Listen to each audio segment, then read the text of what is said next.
Invitations, got to see it, you know. It's just warm love. It's just warm love. And it's ever present everywhere. And it's ever present everywhere. Warm love. And it's ever present everywhere. And it's ever present everywhere. That warm love. To the country we're going. Laying life on the sun. You can bring your guitar along. We'll sing some song. Have some fun. The sky is crying and it's time to go home. And we shall hurry to the car from the phone. Sit by the fire and try out our wet clothes. It's raining outside from the sky up above. Inside it's warm love. Inside it's warm love.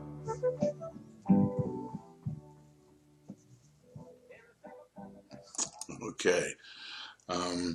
Today's lesson 48 from the workbook of A Course in Miracles. There is nothing to fear. Perhaps one of the hardest ideas for all of us to accept, or any of us to accept, and yet in the shortest lesson in A Course in Miracles, and possibly the most simple lesson in the Course in Miracles. There is nothing to fear. The idea for today simply states a fact. It is not a fact to those who believe in illusions, but illusions are not facts. In truth, there is nothing to fear. It's very easy to recognize this, but it's definitely very difficult to recognize for those who want illusions to be true. And that's the simplicity of the lesson. That's the simplicity in the entirety of A Course in Miracles. It's based, as I said, we've spoken of before. You can't understand this course if you attempt to reconcile opposites as a totality, and love is the totality of your reality. Fear would be impossible. So the idea that you're fearful should immediately bring to mind the fact that you're still wanting illusions to be true, and yet illusions will never be true by the sheer nature of the definition or the understanding of what an illusion is and what reality is. If reality is eternal, whole, and perfect, illusions are temporary, fleeting, and passing. Anything that's temporary, fleeting, and passing, not eternal, whole, and perfect, is an illusion. And illusions are not facts. They're simply and easily dismissed in moments of desire for the truth, desire to know your reality. Let's see. The presence of fear is a sure sign that you are trusting your own strength. The awareness that there is nothing to fear shows that somewhere in your mind, not necessarily in a place which you recognize as yet, you have remembered God and let His strength take the place of yours. The instant you are willing to do this, there is indeed nothing to fear. And I would dare say that in each and every one of us, there have been moments, unbeknownst to any of us as to how it occurred, where for a second we allowed ourselves to drop the necessity for beliefs and desire for illusions to be true, and instantaneously had a whole perfect instant moment where in which fear was impossible.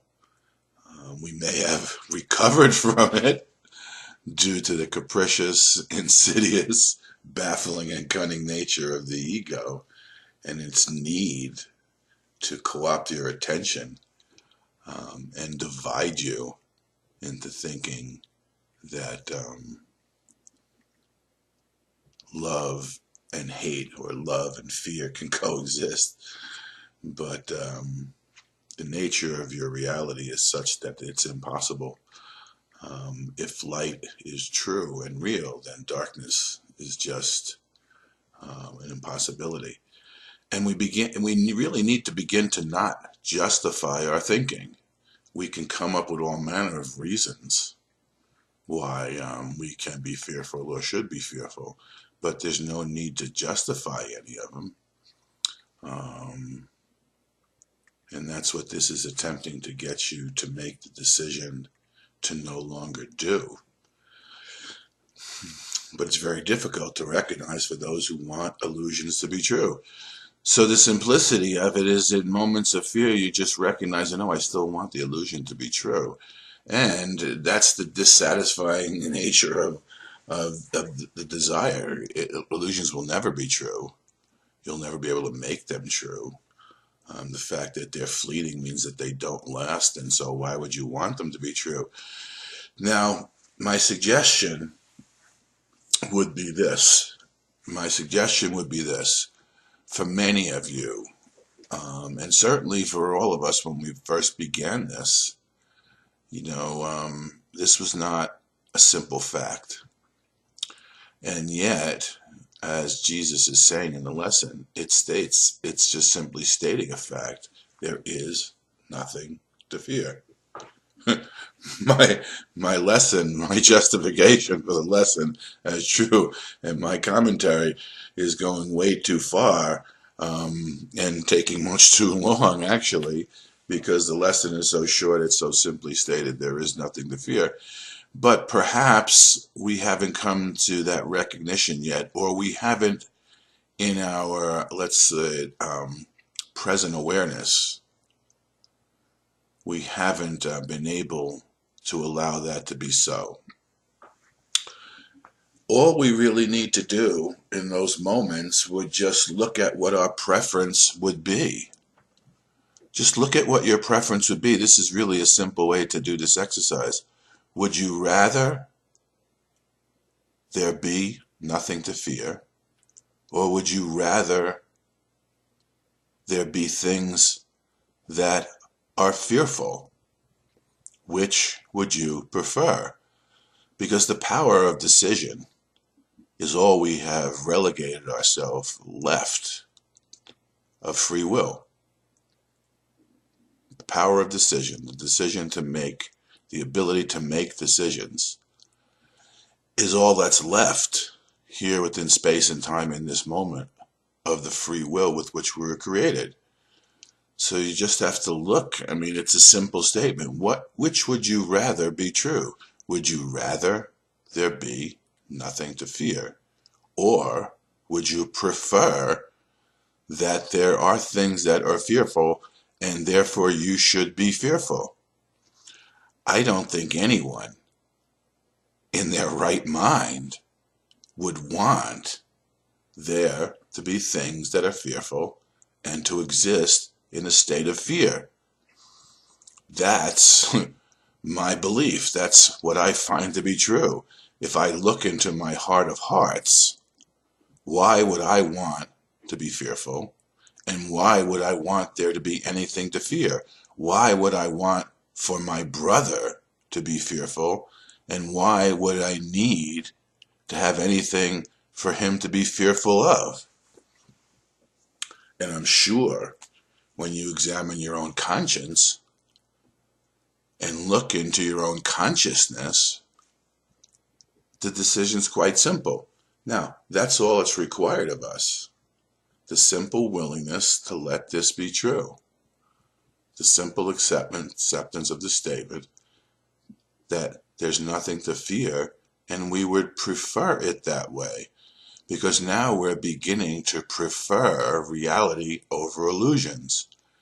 And our willingness is moving from the unwillingness for this to be so to at least the willingness to let it be so and let it be done unto us. We can't rely on our own strength. We recognized that in yesterday's lesson.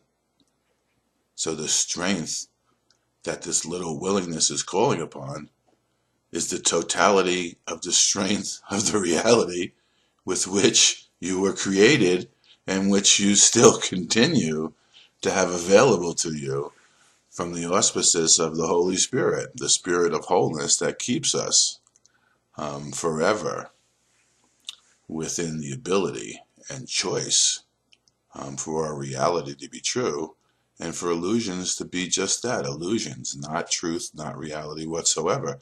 So this is a fairly simple lesson if you let it be that way.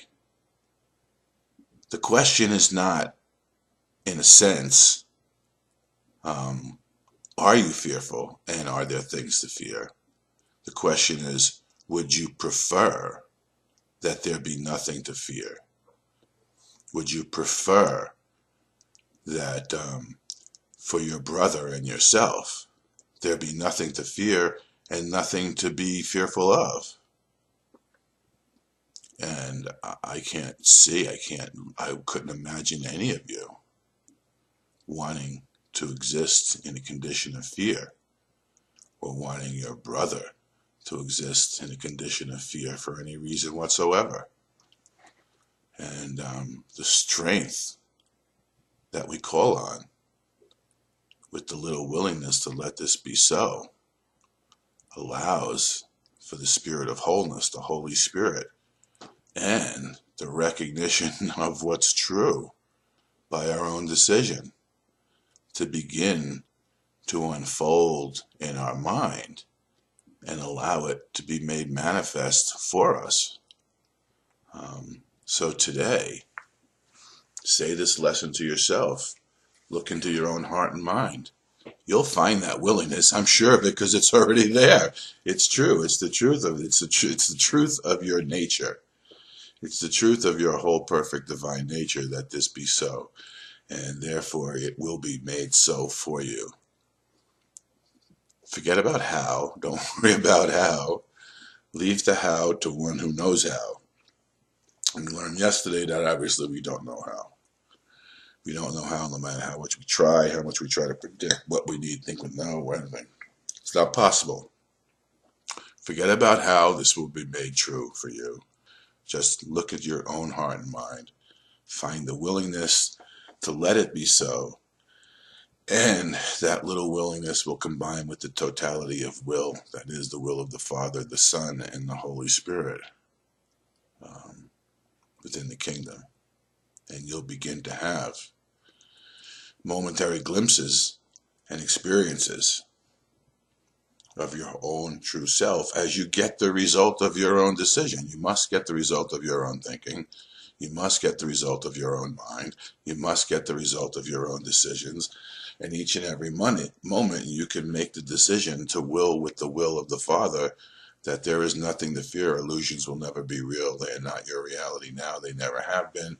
And they are of no value when you begin to utilize the true will of your creative nature and the wholeness of love and make decisions in regard to that as being true, as the value of illusions fade and pass away, and the truth of who you are and the love that is within you begins to shine forth for all to see. And you'll be that demonstration. Don't worry about how. Just let it be now. Rededicate yourself each moment, and it will be done unto you.